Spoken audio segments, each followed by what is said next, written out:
Roxas is a coastal municipality on the northeastern coast of the island province of Palawan, Philippines.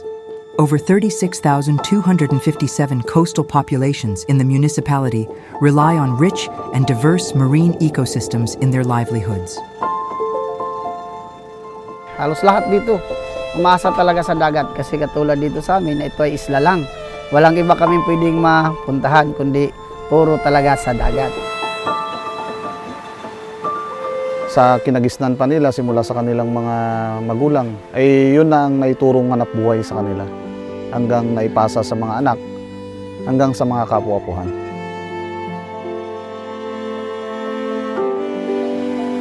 Buong maghapon nasa dagat yan sila, mga lalaki lalo na. Pagka galing nila sa dagat, yung mga babae ay siya magbibinta o kaya ay dadalhin sa mga buyer. Yung trabaho ng mga babae ay nagdadaing. Yan. So, ganun yung routine ng aming mga mamamayan. For generations, the strong people of Roxas have relied on the abundant sea life for their survival. But as they work tirelessly to make a living, a silent protector watches over their coastal paradise, the seagrass.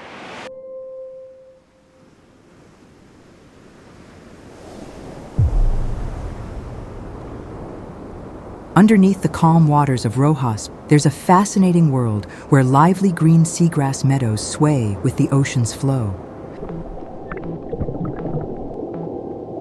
But within this tranquil scene, there's also a tale of struggle and strength. Sa Philippines, meron tayong more or less 18 species ng seagrasses and 13 nun makikita sa buong Palawan. More than half nung 13 na species ng seagrasses sa Palawan, around 8 to 9, yun yung nakikita sa Roxas. Marami tayong marine ecosystem, meron tayong mangroves, coral reefs, and seagrasses. Sa tatlong ito, yung seagrasses, isa siya sa mas nagde-decline. Kasi kulang yung kaalaman ng tao tungkol sa seagrasses. O kung hindi man kulang, binabaliwala nila. Pagtungtong ko pa lang dito noon, 2002, mostly mga tao dito talagang walang pagpapahalaga sa, yan, seagrass na, parang, di ba? Wala lang, ginubunot-bunot pa. Akala nila kasi noon, walang silbi kasi nga, Makati, totoo lang yan, parang parang hinaharbis nila para may madaanan. Noon siguro, hindi siya nabigyan ng importansya dahil less knowledge ang tao about sa seagrass, kung anong function nito at kung bakit nandyan sa ecosystem yan. Halos kasi dati-dati, karamihan mga nag-illegal. Dynamite, cyanide, mga ganyan. Troll na nila, hanap buhay. Pero pinagbabawal na rin talaga sila ngayon na unti-unti na rin talaga nakakabangon. Ngayon talaga sa totoo lang, pinagmamalaki ko rin. Dito sa amin wala nang nag-illegal. Promise, totoo yan. Wala nang illegalista dito. Hindi tulad sa ibang isla, marami dito wala. Alam mo kung bakit? Kasi nga, sabi nga nila, anuhin mo yung biglang kita. Kung sa mga susunod na henerasyon, wala ka nang kukunin. Hindi sa isang bigla, yayaman ka bukas, wala ka nang kainin.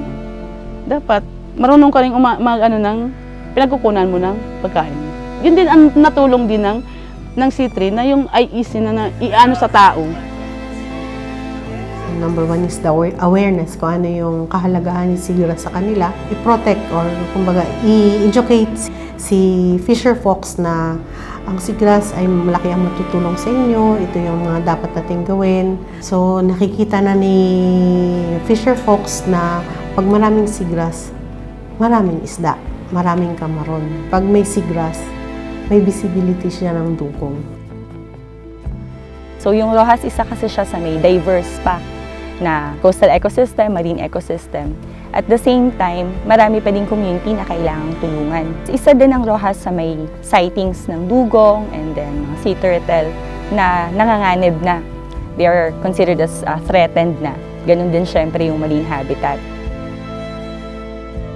Efforts such as seagrass restoration projects are being made to protect and restore these vital habitats for the health of the ocean and the planet.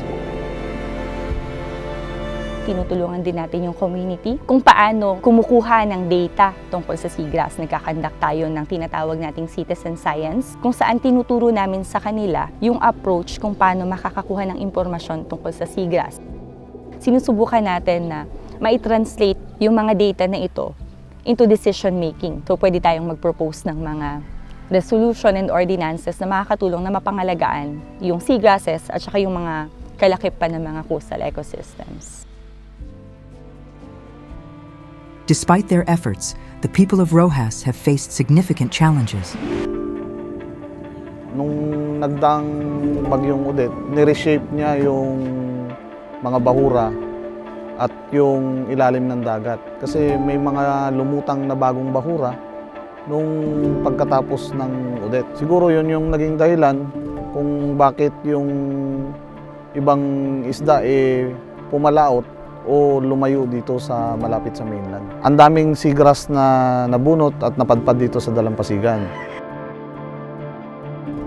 Pati yung mga bahay nga namin may nasira o ano pa Halos ang ibang puno na nagkantatumbahan na rin dahil sa Odette nga, bagyong Odette. Pero unti-unti na rin dahil sa pagprotekta nga namin na para lang manumbalik yung dati.